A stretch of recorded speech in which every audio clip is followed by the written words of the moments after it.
Welcome to the IPEX UCE mobile application video for Windows Desktop. If you haven't set up your application yet, please refer to the UCE installation video for Windows. Once you log into IPEX UCE, you'll be presented with the home screen. On the left-hand side of the screen you can see different options for UCE, which will provide different features of the application. To create and schedule a conference, select the conference icon. To create a conference room, click on the Create icon on the right of the screen. Enter a title for the call. The registration drop-down lets you choose between In Progress for immediate calls or Reserved to schedule a call. You can then select time and date for the call. You can enter a password for the conference room. To add contacts to the call, access your directory and drag and drop contacts to the conference box.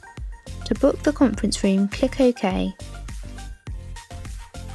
If you have any questions regarding your UCE application, please contact your telephony provider.